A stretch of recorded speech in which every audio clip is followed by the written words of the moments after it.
Well, can you believe it? Here we are again. Thank you for coming back. I'm so excited. Welcome back to Mission Accepted. Look at this. We have a panel of goddesses. If you are listening and not watching, well, let me tell you, this is an enticing, incredible group of women that have showed up to talk to you about something that is absolutely a critical piece for your success in life and as an entrepreneur. And I know that there's a lot of you out there listening.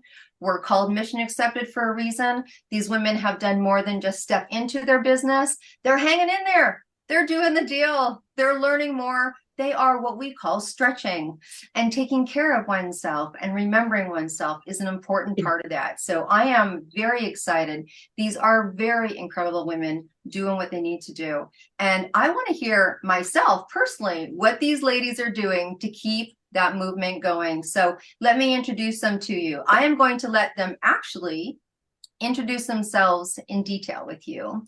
And they're going to share with us, we're going to kick this off with, who they are, what they do in their field, and then what they do for themselves for self-love to be able to serve the way they serve, or how they activate self-love in you. How does that sound? I think it sounds great. Are we all in? We're in. Okay, Donita, we're going to start with you. So please introduce yourself and tell us. Yeah. Of course, yeah. So mine is Dointa. I'm the founder of Nail Forward. So we design conversion-focused websites for small businesses, especially service-based businesses. And the whole purpose is to increase credibility and leads. Very cool. And what do Yeah. you do in relationship to self-love for yourself or for other people when you're working with them? Yeah, so I mean, I work with mainly startups and small businesses in their early stages, and then they really struggle to sell themselves. So I also help them. Because I know personally it's very hard to sell myself too. So I help them refine their offer, focus on their strengths, and then try to build a website that caters to them and showcases their talents. Well, awesome. And I think probably when you're doing that, you're asking them things that are important to them, right? Who they're putting Exactly. themselves out there. And that whole process can be a little scary. I'm sure they needed to, take care of themselves, brave up a little bit, and startup. Remember? Does anyone remember startup? Yeah. Startup's so Mm. I always say that we never really stop starting up because most Yeah. of us turn from entrepreneurs to entrepreneurs. And people go, "What's an entrepreneur?" I'm like, "It's an entrepreneur that can't say no." Yes, Can't yes. say no. So Keep true. building new divisions and what have you, which brings me to the wonderful Karen. Karen, my friend, oh my goodness, we've had so much fun together. We Our have. our first meeting was in the stock room of a hotel as we were both at an Oscars event looking for our bleep bleep bleep books. And I'm in my beautiful dress and bare feet hauling books, and she's signing them in the corner. And that's how the best of friends are made. So Yeah, behind the scenes, right? please share with us what you do, where you're coming from, and what self-love is for you or for your clients. Sure. Thank you so much. Good to see you all again. And yeah, I'm a psychotherapist. I've had my own business for 27 years, but you're right. I've never stopped building, always trying to make it better. I published my debut book, Yellow Paint: Learning to Live Again, last year. And that's where we met up at the Oscars when we launched that, and went back at the Emmys to launch the audiobook that we produced over the summer. And I've turned into an international speaker and writer in international magazines, and have a Yellow Paint monthly column coming out later this year.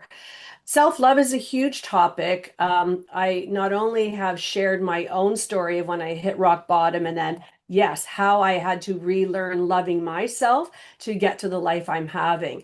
But it's a huge part of the spirit in all of the work that I do with my clients, because most people will come to me when I say their wounded self is running the show, with all kinds of narratives that need to be depersonalized in order to discover that self-love, to discover their good enough self. So a lot of the work is around depersonalizing those negative narratives and the stories we're carrying with us, and also building self-affirmation so that we can love ourselves and notice our goodness even when bad things are happening, when we're put to the test. Very good. Wow, that's beautiful. Beautiful. Kazamaru. Aloha, I am Kazemaru, and I am a psychic medium. And lifelong meditator, meditating for 45 years, and it led to visions and hearing voices because I'm crazy. And then developing psychic mediumship for many, many years, and then launched my own business, which is Kazemaru LLC. And I think for self-love, there's a wide range of things, but if I focus those areas, I would focus on the soul love. So first of all, knowing who I am as a soul, like nobody else, you can't compare. We all are. No, you can't compare. I don't want to compromise. There is no competition. But also what I do is in meditation to link to the ultimate source of love that is unending, so that always filled up with that unlimited spirit love. Oh my goodness, that's beautiful. Meditation. All right. Sometimes when we hear meditation, we're like, I know, I should do more. There are so many ways to do it, and you have to find some way that suits you. Mhm. Yeah. Yes. Thank you for that. That's important. All right, Mandy, please introduce yourself and talk about self-love for what you do or do for others, and let us know what you do in the world. For everyone, my name's Mandy Horton and I have started my third skincare business. So I've learned a few self-love lessons along the way and really love what I'm doing third time round. My business is called Sea Dragon Organic, and I didn't make that up. Sea dragons are a fish. They're a native Australian fish. In fact, they're my state marine emblem. And in my skincare products, I use marine actives. So hence Sea Dragon Organic. And this time round, what I do for self-love is I start my business day at 11 a.m. So when people want to schedule meetings or whatever, reply to me on emails, etc., I don't touch that until 11 a.m. So I have that time from when I get my son off to school to do things for me, whether that's go and have a massage or go for a walk or read a book or have a coffee without doing 10 other things at the same time. Just sit down and, take the time to enjoy that coffee. Oh my goodness. Good things being dropped here today. Lots and lots. And Lisa, hello, how are you? Hi, I'm wonderful. Thank you for having me amongst all these amazing women. My name is Lisa Taylor. I have a company called Lisa Taylor Holistic. I am a life coach. I'm also a 22-year yogi, meditator, healer, guide. Really, I guide people through change, and it's because I've been through my own fair share of a lot of changes in a short amount of time. I actually write about it in my new book, It All Begins With You, which I launched at the beginning of this year on my birthday. Big act of self-love right there. Thank you. So yeah, went through a lot of big changes, including moving across the state of California, becoming a parent overnight to a very traumatized little girl, getting her up to speed, and then after that, going through a divorce and a massive year-long healing journey, which was psychotherapy, Reiki, shamanic healing, tarot, water fasting, all kinds of cool things. So I am the embodied example of what I share with my clients. And right now, what I'm doing for self-love is I gave up sugar about 3 weeks ago, and it's been a game changer. I mean, any kind of refined processed sugar is now gone, and my sleep is so wonderful. Wow, that's a good one. That's a great one. Listen to all the suggestions and all the learnings. And I think that's the most important thing. And I'm, just to let you know, hang in there. 33 years, no sugar, and raised my kids with no sugar. I was the nasty mom that on Halloween went to the whole neighborhood and gave them the things to put into their basket. My kids to still love me, right? You know what I mean? So there's always ways around, but that's incredible. I'd love to ask you ladies again. I mean, we talk about success and we talk about self-love, and sometimes people don't put those together. And we've heard some things of what you're doing in relationship to whether it's boundaries or helping people really in that startup phase be able to put their love and their ideas into action, and meditation and taking care of ourselves and all the things, Karen, that you've put in your book, which is amazing. So I'd love to ask you just your personal opinion, and maybe for you, maybe for others that you work with, in relationship to, it's an opinion, really, the idea of success. We all want to have success in our business, whatever it means to us, right? Obviously, for Mandy, one of your success structures is starts at 11 a.m. so you can take care of yourself. But truly, what is your opinion and what is your activation maybe around how your self-love serves the success of your business? Because many times people think, I'm going to do my business, then I'm going to take care of myself, and that they don't put those two things together. Look at, you're all very successful at what you do. You're all very grounded and poised about what you do, and you take it out into the world. So how do you think that those two really interact? Like really interact. It's interesting, some of the stories of what happens when you start to put that into play. Because living the life of self-love doesn't mean that you can't have what you want. But sometimes I find that I do have to structure it in my day. We're going to be, when you're growing or you're going, like right now for us, we've got an incredible 2-day summit coming up. And then, we're back off to where me and Karen met to do a couple of Oscars events. What do you do when you're in that kind of motion, and how do you stay grounded? So those are big questions. Feel free to answer as much or as little as you want on that.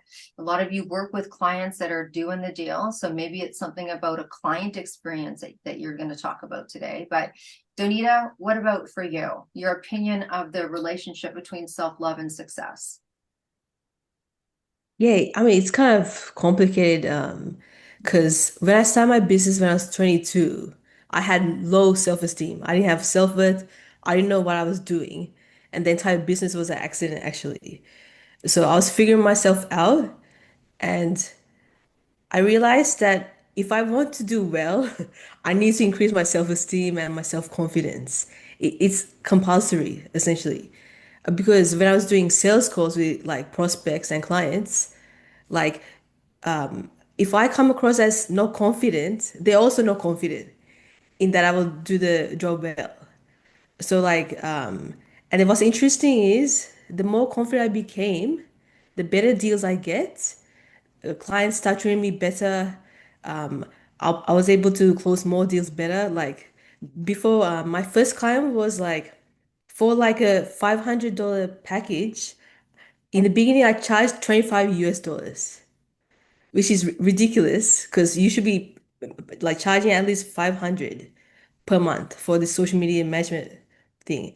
And it just showed how low my self-esteem was. But now I have complete confidence simply because I started respecting myself more. So like self-respect, I mean, self-respect is self-love for me. Like if you don't respect yourself, like honestly, no one else will. And I think it's very hard to do Yes, business if you girl. don't like what's it called you don't respect yourself. Yeah. It's very hard. Yeah. Oh, thank you so much for being transparent.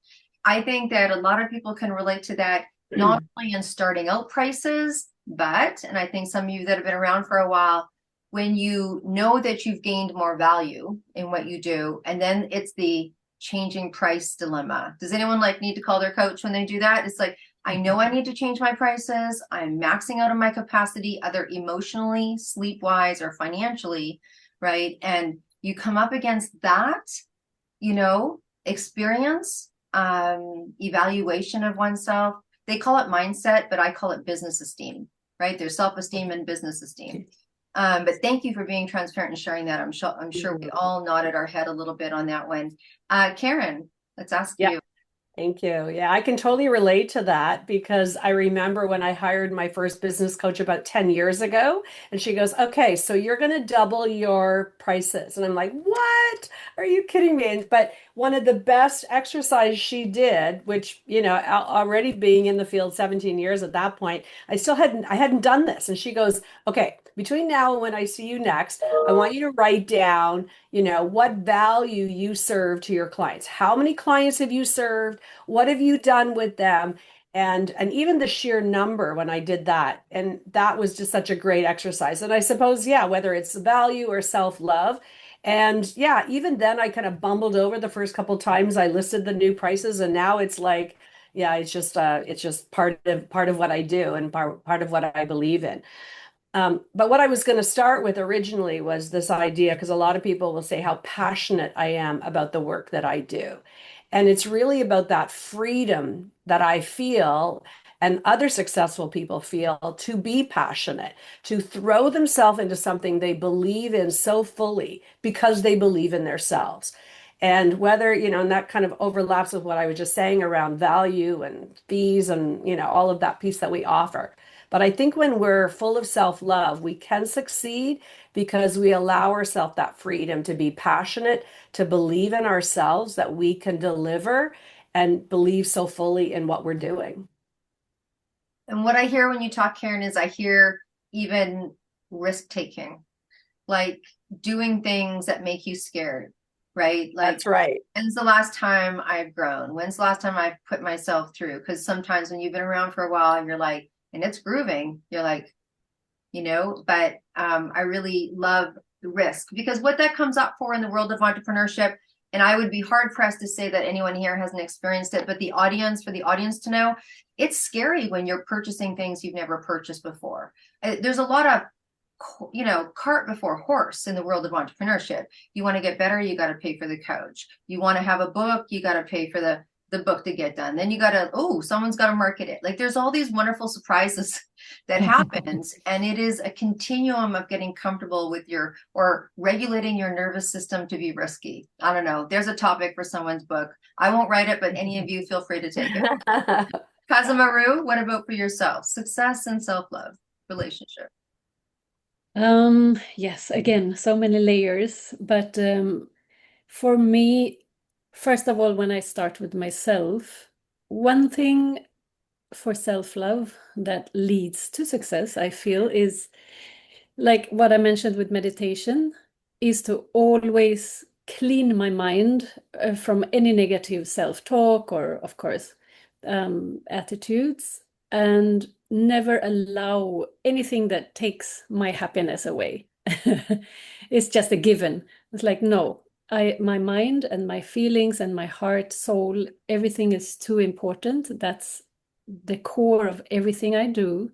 So I don't have time for, and I don't want to accept anything that strips away my, happiness. And so sometimes it doesn't work like mentally. So I will like dance and put on some music or just watch comedy just to laugh it out and then clean up.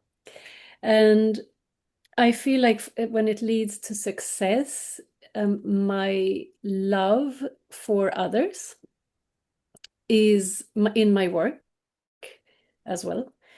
Because I feel like we say that we cannot love others unless we love ourselves. But I also feel that we cannot love ourselves fully unless we love others. So my extension of my love is in my work. And that is my success. For example, the other day, when was it? It was Valentine's the other day, yeah. So then I had the honor to work with several women who had lost their husbands or partners and wanted to reconnect in love, even though they were in beyond, they have crossed over. And for them to reconnect with that love and to see that love never dies, even when we cross over, and to once again feel that love and communicate. I feel their love in that connection, and I know that's extended to them. that for me is success. I feel fulfilled in my heart to see their love flowing back into their heart. That's all I need for my success or satisfaction. For me, it's more like satisfaction. How I frame my success is satisfaction. All right. Yeah. Well, it's a great song. It reminds me a little bit of the Rolling Stones. All right. Andy, what about for yourself? What I've found is there've been periods, especially with my last business, that I ended up selling, and it was a very stressful process, that I started realizing I really did need to go for a long walk in the morning, whether it was an hour and a half, just to take care of myself. But what I found so surprising was the ideas would start flowing again, and that's when I would become creative and I would find solutions to things and new ideas. Even recently, I was working on a formulation and I worked out one little bug, and then it was doing something else I didn't like. And it was during a self-guided meditation that I realized you need to go back to the beginning and look at every single material because you've missed something. And it takes you away from the busyness of running that business and all of the information coming in and people wanting things from you. And it gives you that space where, for me, that's where I become creative, or I find my creative self. So to me, it's not selfish to take that time to look after myself. It's actually really beneficial for my business because that's when I come up with my best ideas. No, that's brilliant. That's brilliant. And I'm sure your clients appreciate it, you know? So I always say that we'll never probably really know the depth of the impact that we make with being, servant leaders or loving our business and sharing and, coming on and people, because they'll go make changes we won't even know. Hopefully they'll reach out to us one day, but all the things that we do really has, without sounding cliche, a ripple effect. And Lisa, how about for yourself? The relationship between success and self-love. Yeah, I can relate to what everyone has shared. So thank you, everyone, for bringing that forward. I like to tell my clients, everyone wins when you're happy, you're healed, and you're whole. So I really try to embody that, and I have a practice that it's always really beneficial for me, and it connects me to source, and it's very physical, and that's journaling. And I do it every single day, and I have hundreds of journals that I filled in that became my book. Um, but that simple act of doing that every morning, sometimes a couple times a day, is a form of self-love for me. It's my time, it's quiet, it's peaceful, and it does provide ideas, like Mandy was saying. It provides space, it provides meditation, it provides so many things for me, and it's easy and it's free. And so that's something I like to share with others. So there's been so many great ideas. I mean, I wanted to ask you when we were in the wrap up here, to give ideas of what you do to fill your cup and how other people can take that away. And I'm still going to ask that if there is something that you want to share about that, but also the fact that we're talking to entrepreneurs, we're talking to people that are in it, they're in it, right? And so I wanted to, because you're all, well versed in what you do, and you've have success in your business, satisfaction in your business, right? So while you're sharing with us something that you do to really make sure that you're in great form, that you want to share, that one must tell, if you do nothing, make sure you put aromatherapy in your bath, kind of thing. I also encourage you, or I invite you to share with, if you were talking to a group of entrepreneurs and you were going to give them a piece of information or share something that was inspirational or can help actualize them to be successful, then feel free to add that into the conversation with as well. So Danita, how about for yourself? I think for me, I struggled this for the past few years of finding my tribe or finding people who get me and is on the same journey. Um, I think who you hang out with the most is very important because they affect you. And in the past, I've been like in toxic environments or friends. I've also been a toxic person too, so it's not just one way because it takes two to tango, honestly. And so I think having a very clean inner circle, people who root for you, people who actually care about you, that has been very self-soothing. I recently made a became I mean she's a client, but she suddenly became a very close friend. And we are in the same mission. We we call each other out. Like there's no behind the like she doesn't say anything bad behind my back. She just says it in my face. And like as I get older, I realize I really appreciate that. Just being brutally honest with you to the face. That's been really helpful. And then, so inner circle is very important. Exercise is essential. I've been eating so much sugar. This year, I'm gonna quit it. Too much cupcakes, too much frappes, too much Starbucks. I'm done. And another thing is just buy my favorite body wash. Like I love very nice baths.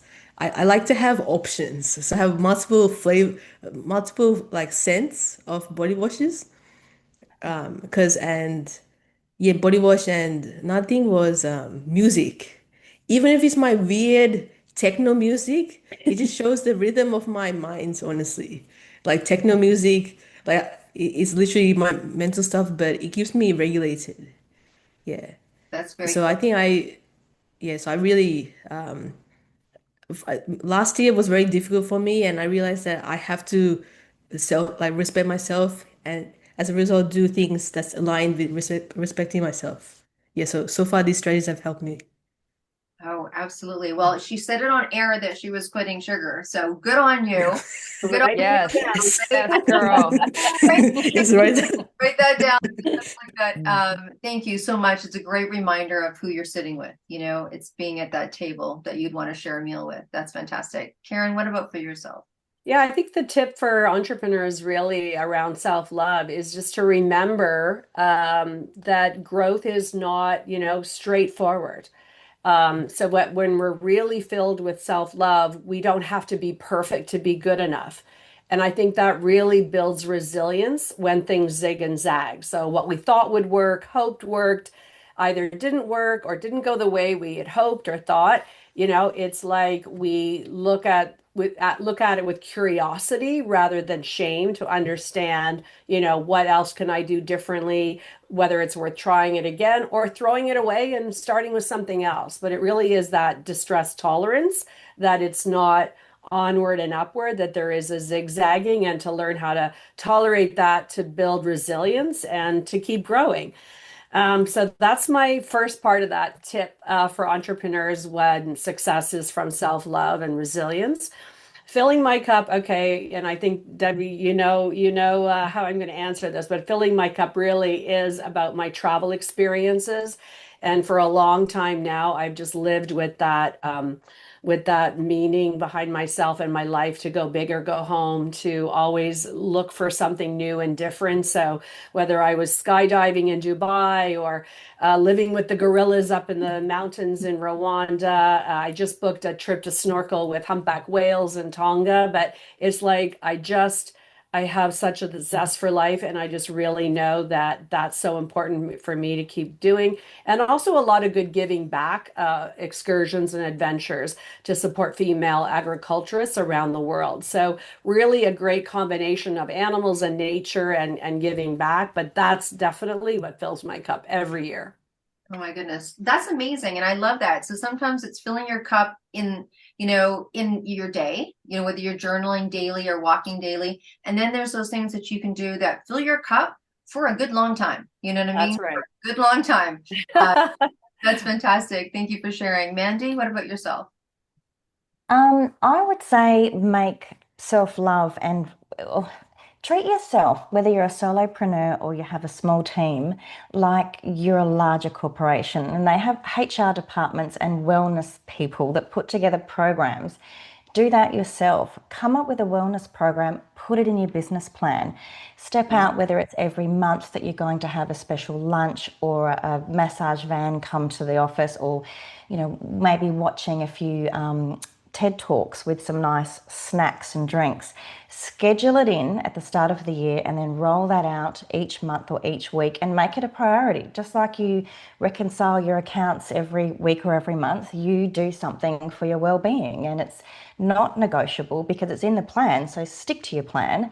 And as I said before, for me, that's where I find I am the most creative. So there's definitely a benefit in doing that. And yeah, you're taking care of yourself, and as you grow your team, you're taking care of them as well. Your team's like, yeah, you know, and yeah, and I think the beautiful thing about doing something with your team, no matter what that is, you know, we've done movie nights and things like that, just them knowing that you care and you knowing that they care and staying on point and mission, just creates a really powerful synergy, right? And so you can take care of each other. All right, very cool. Cousin Maru, what about for yourself? We've heard all the big things and so forth, but I'm thinking about like the daily small things that we can do for ourselves and talking about filling the cup. For me, I have to have my Japanese green tea every day and my dark chocolate. And it's actually also connected to the green tea is connected to my late father because, you know, he had a background of green tea and my grandma too. So every time I drink that green tea, it connects me to those that walked before me and still are in spirit behind me and loving on me, believing in me. So that for me, of course, because I'm a medium, it's very important for me to always connect to those ancestors in spirit. And even if I go to the ocean, that's something that for me fills my cup. Just floating in the ocean and feeling the expansiveness of our little place in this world and the huge sky above and deep ocean below. It connects me again to this space, this realm of spirit, where all the ancestors, all the spirits who believes in us and showers us with love constantly, and opening to that to receive their beliefs in us and their love for us. And yeah, for me, that always fills me up and gets me ready to go. And yeah, but I think everything I do, it gets me to that place. I go to the ocean and I feel this expansiveness and spiritual. I drink my green tea, I feel like those that my ancestors that walked before me and loved me. And I dance in the music, I lose myself, and then I feel like love dancing with me and through me. So, and so it's anything that I do feels like it comes back to the soul. And from there, everything falls into place in the right way. I can be loving to others. Everything I do, like my judgment of things, gets in a better place. Yeah, everything is filled with a better energy. Yeah. No, that's beautiful. This is great. And if I was listening to this, I mean, I am listening to this, but if I was like just, you know, clicking on the show and going, okay, self-love, how does it make me feel successful? There's so many, I think that this has been expansive of a conversation itself in just how we play behind the curtain. Like, how do these people do what they do? So, Lisa, you're going to wrap this story up. So, filling your Thank cup. you. But also, if you were to give advice to somebody that's out there right now, what's a piece of business advice you'd want them to take from you? Yeah. So I started my company. It was actually a marketing agency, and I started that in 2012. And I was working for large corporate marketing departments, and I was so frustrated. I said, I can do this on my own. And so I did. And I didn't realize how lonely entrepreneurship can be. And thankfully, I got pulled into a variety of networking groups. And then I moved across the state, so I had to kind of start over. And I still felt lonely and I didn't know many people. So I decided to create a mastermind because I wanted to make it business focused. I knew a few people that were also solopreneurs, and they were ambitious and driven, and it was a beautiful synergy of things. And so my advice would be find those like-minded people, surround yourself with them, because it is a lonely road at times. And they'll understand your pain. You can help each other. You can share clients, hopefully. So that's my piece of advice. Find a community, and if you don't find one, build your own community of people. I love that. I love that. We had to do that when we decided to be entrepreneurs. There was 9 of us, not a women's networking group in our city. And so I'm not 90 when I say that, but it was, and so we figured it out. Sunday at 2, whose house? It was mine. You know what I mean? That is so great. And I think that what you talk about, there was something about what you talked about it for me, and we've heard about the right table and sitting at the right table and doing the things that make you feel good. I also, if I was to give a piece of advice, my gut feeling is telling me today, your environment. Like, what's in your environment? What does your office look like? Really, it's so reflective. You're hanging out here. I have a couch office, a kitchen table office, an office. Like, what's there? Is it things that, I could show you, like, my daughter, who's now 30, made this thing when she was 8. It's awesome. It's there. Like, what are you looking at? Who are you hanging out with? What are the colors of the walls? What are the pictures that you're looking at? I'm looking at, like, just a kick butt picture of Janis Joplin. You know what I mean? Like, what is it that you look like? Because these are the things that are reflecting. Make sure that it's happy. Make sure that it's happy. Make sure that it makes you feel happy, and take some time at the end of the day to put things away. And when you come the next day, have things sitting there that brings you joy automatically, because, we don't work in offices by nature with lots of people. And I think your environment matters. There have been so many incredible things that you women have shared today. Thank you so much. I am going to go around. I just have this stuff. I'm going to go around because I'm going to talk about environment and what makes us happy and what makes us move, what makes us decide to go on trips, what makes us decide to go to the ocean.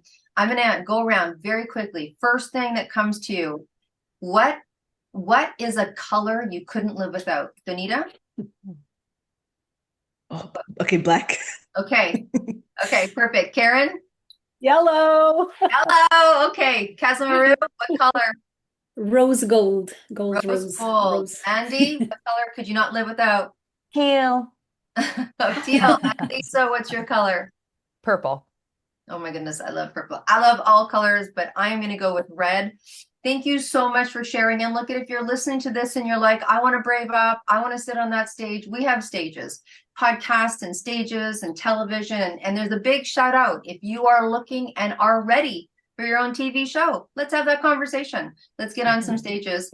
All right. And you can just be sitting here like these incredible women and producing what you want to produce. So thank you for being with us today. And as always, audience, share, share, share, share, share. One of the biggest ways of saying thank you for these incredible women that came here to share their expertise with you is to take this podcast and send it to someone you know who needs it after you listen and take your notes, and continue to have this shared around, and reach out to speakers that you've seen on podcasts, because most people go, oh my gosh, that was amazing, right? And you might go follow them on their Instagram or on their website. They don't know who you are. You know who they are. It's a one-sided relationship. Reach out and say, hey, it was really good to hear you share. So do that, because it inspires those of you that we're talking about. It can be a little bit of a solo journey. It keeps inspiring us to continue to do what we do. So thank you for being an incredible audience. Thank you for being incredible guests. And until next week, we'll see you. You stay well and you be groovy. Bye for now. Yeah. Bye.